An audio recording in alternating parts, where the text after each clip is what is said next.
Bien, vamos a ver ahora los elementos de un programa. Ya vimos anteriormente operaciones y tipos de datos que tenemos. Ahora vamos a agregar una nueva entidad que se denominan variables. Con estas variables vamos a hacer ciertas operaciones. Dependiendo del tipo, vamos a ver que hay operaciones que tienen sentido y otras que carecen de sentido.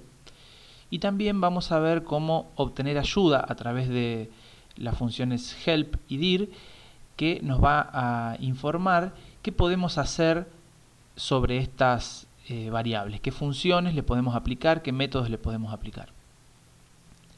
Entonces bien, ¿qué son las variables?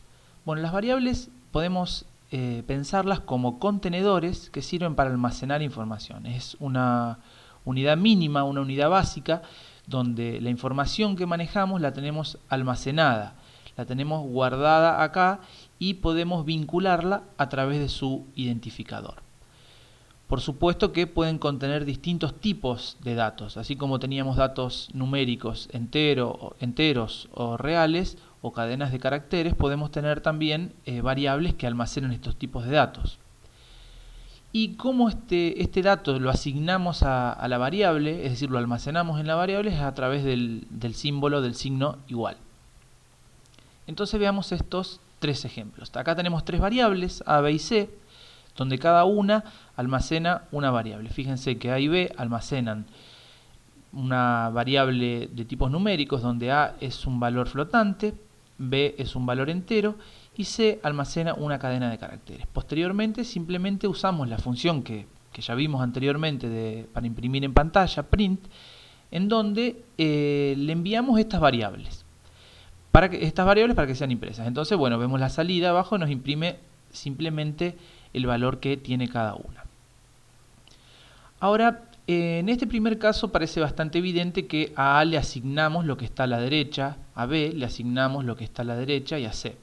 Sin embargo, uno podría preguntarse, viendo C igual a A, parece más una comparación, al menos de lo que uno podría llegar a pensar. Sin embargo, acá lo que estamos haciendo, al igual que antes, es asignar el contenido de la variable A, que era el valor numérico, a la variable C.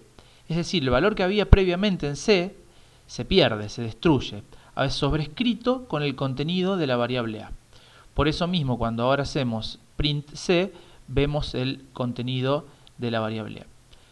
Ahora, el contenido de la variable A, por supuesto que no se modificó, siguió intacto, simplemente sobrescribimos. Esto es para hacer énfasis en que la asignación tiene un sentido, es decir, lo que está a la derecha del igual se asigna a la variable que está a la izquierda del igual. Es decir, lo que está a la izquierda del igual es pisado por el valor que está a la derecha. Bien,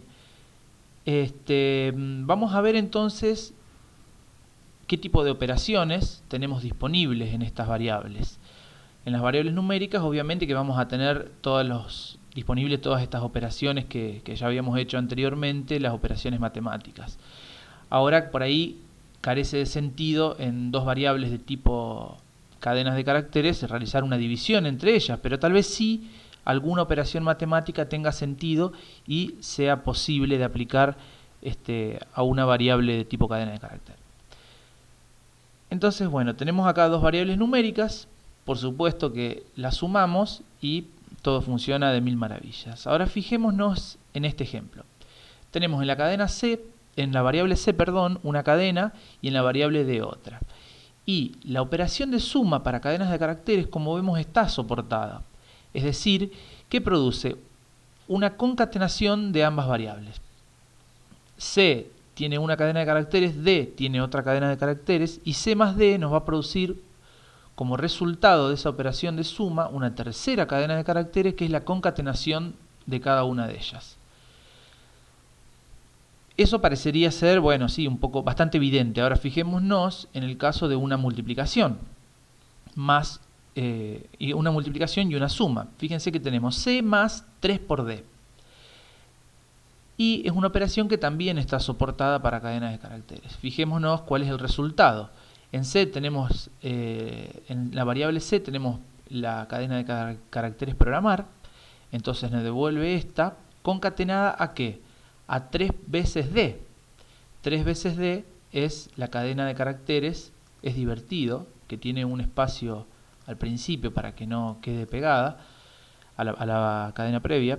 Entonces es otra operación que a priori uno podría pensar que tiene poco que ver con una cadena de caracteres, la multiplicación. Sin embargo, para Python esto es una repetición. Bien. Veamos ahora cómo podemos obtener del intérprete ayuda sobre qué funciones podemos aplicarle a cada uno de estas variables. Entonces vamos a hacer uso de la función dir y la función help. La función dir, por ejemplo, en A teníamos un valor numérico. Entonces vemos que dir de A nos va a devolver una lista de funciones, de métodos más estrictamente hablando, que podemos aplicarle a esa variable. Es una especie de ayuda. Todos los que comienzan con guiones bajos son métodos especiales que se denominan, que posteriormente vamos a hacer énfasis en ellos. Pero ahora veamos algunos de estos ejemplos que aparecen sin los doble guiones bajos al comienzo y final.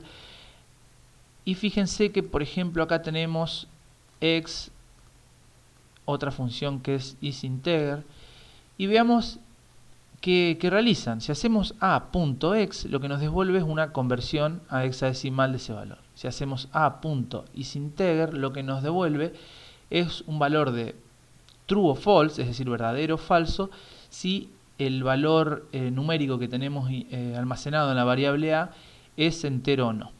Es decir, podemos obtener información con estos dos métodos sobre la variable en cuestión. Bueno, con el primero es una conversión en realidad. Bien, ahora veamos qué otros métodos nos aparecen si la variable es de tipo cadena de carácter. En este caso la variable c tiene asignado la palabra programar, y vemos que la función c nos devuelve, al igual que anteriormente, una serie de funciones con dobles guiones bajos y posteriormente más funciones vinculadas a la variable, que métodos vinculados al tipo de variable, al tipo de dato que almacena la variable, que podemos aplicar. Entonces, por ejemplo, una de las que aparecía era upper. Fíjense que haciendo c.upper nos retorna la cadena de caracteres en mayúscula. c.capitalice nos devuelve en mayúscula la primera letra. Otra de las funciones que aparecen es len, que nos devuelve la longitud de esa secuencia, esta cadena, que es una secuencia de caracteres en realidad. Ahora, la pregunta que nos podríamos hacer: C, con estas funciones o estos métodos que le aplicamos, ¿se vio modificada? ¿Cambió su contenido? Bueno, la respuesta la tenemos al hacer print C. C en realidad nunca se modificó, sino que estas funciones o estos métodos tomaron C y retornaron algún valor, pero sin cambiar la variable original. Si nosotros quisiéramos almacenar, podríamos tener otra variable o reemplazarse mismo con su función c.upper, por ejemplo. En este caso almacenamos en una variable c mayús la conversión de c a mayúscula. Ahora veamos la función help, qué ayuda nos brinda. Fíjense que si hacemos help de la función que usamos antes, de la función len, nos da una explicación de qué es lo que hace. En este caso nos dice que retorna el número de ítems de una secuencia o colección. Bien, como acá lo usamos anteriormente con una cadena de caracteres, la secuencia, el número de ítems de esta secuencia es la cantidad de caracteres. Si por ejemplo vemos un help de la función upper, entonces nos dice que es un método que devuelve otra cadena, acá nos está diciendo, una copia de esa S convertida a mayúscula. Así que con esto tenemos para ir realizando las actividades que se van proponiendo en el apunte.